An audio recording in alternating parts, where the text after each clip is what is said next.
Hello everyone.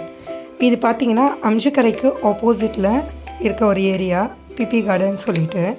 இது வந்து main street. இது டவுன் இறங்குற ஸ்ட்ரீட்டு. இங்கே காலங்காலமாக இப்படி தாங்க குப்பையை கொட்டி வச்சுட்ருக்காங்க. இந்த கடை பக்கத்தில் குப்பைன்னு பார்த்தீங்கன்னா அப்படியே ஒரு குப்பை. இதுக்கு ஆப்போசிட்லேயே பார்த்தீங்கன்னா டிஎம்கே மன்றம் இருக்குது. இதுக்கு லெஃப்ட் சைட் பார்த்தீங்கன்னா ஏடிஎம்கே மன்றம் இருக்குது. இது வரைக்கும் யாருமே எந்த ஆக்ஷனுமே எடுக்கலை. நான் ரீசெண்டாக இன்ஸ்டாவில் டேக் பண்ணி எங்கள் ஏரியா எம்எல்ஏவை ராம்குமார் சாரை டேக் பண்ணியிருந்தேன். ஸோ இமீடியட்டாகவே வந்திருக்காங்க. வந்து அங்கே நிறைய லாட் ஆஃப் ஆர்கியூமெண்ட்ஸ்லாம் நடந்திருக்கு போல் அந்த க்ளீனிங்க்கு. ஏன்னா அங்கே வந்து குப்பை வைப்போன்ற மாதிரி குப்பை தொட்டி இருக்கிறது தப்பு கிடையாதுங்க. ஆனால் நீங்கள் அந்த சைடில் பார்த்தா தெரியும், எல்லா மக்களுமே வந்து மொத்த குப்பையுமே வந்து பக்கத்தில் அப்படியே ரோட்டில் தான் போட்டு போயிருக்காங்க. இது என்னென்னா ஒரு அன்னெசரியாக வந்துட்டு நிறைய கொசு வர்றது, பக்கத்தில் சுற்றி இருக்க வீட்டில் இருக்க கிட்ஸுக்கெலாம் அஃபெக்ட் ஆகுறது, ஒரே நாத்தடிக்கிறது, இந்த மாதிரி இஷ்யூ இருந்துகிட்டே இருந்துச்சு.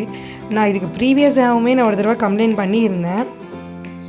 அப்போயுமே எந்த விதமான ஆக்ஷனுமே எடுக்கலை. குப்பை கொட்டுறது கொட்டிகிட்டே தான் இருந்தாங்க.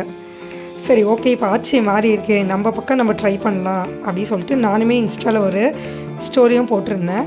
ப்ளஸ் அந்த சைடில் இருக்க மக்களுமே வந்துட்டு பண்ணியிருக்காங்க. பேசி அந்த ஏரியாவில் இருக்க லைக் அம்ஜிக்கரில் இருக்க டிவிகே கட்சிக்காரங்களுமே பேசி வந்து ஒரு பெரிய இதுக்கப்புறம் இமீடியட்டாக உடனேவே ஆக்ஷன் எடுக்கிறதுக்காக பேசியிருக்காங்க. பட் மற்ற கட்சிக்காரங்க வந்துட்டு விடலை.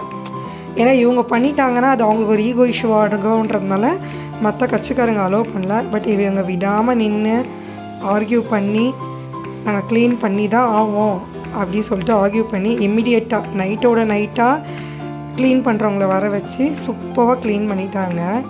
சரி, நான் பர்டிகுலராக எந்த கட்சிக்கும் சப்போர்ட் பண்ணலைங்க. எண்ட் ஆஃப் தி டே மக்களுக்கு எது நல்லதோ அதுதான் நம்ம பார்க்கணும்.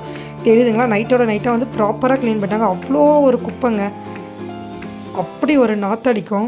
எப்படி தான் அப்படியே இருந்தாங்கன்னு எனக்கு உண்மையாகவே தெரியல. பட் நாங்கள் அந்த ஏரியாவில் இப்போ வேறு ஏரியாவில் இருக்கேன். எங்களுக்கு அங்கே ஷாப் ஒன்று இருக்குது. உண்மையாகவே ஒரு ஆட்சி மாற்றம் தேவைன்னு மக்கள் எதிர்பார்த்தது உண்மைதாங்க. ஏன்னா முன்னாடி இருந்த ஆட்சியில் வந்துட்டு நம்மளால் வந்து ஒரு இன்ஸ்டாவில் வந்து ஒரு அமைச்சரை கண்டிப்பாக உடனே வந்து ரீச் பண்ண முடியாது. பட் இங்கே வந்து நம்ம ஸ்டோரி போட்ட உடனே ஆக்ஷன் எடுக்கிற அளவுக்கு இப்போ நமக்கு அமைச்சர்கள் கிடச்சிருக்கிறதுன்னு வந்து ரொம்ப வந்து பெரிய விஷயம்.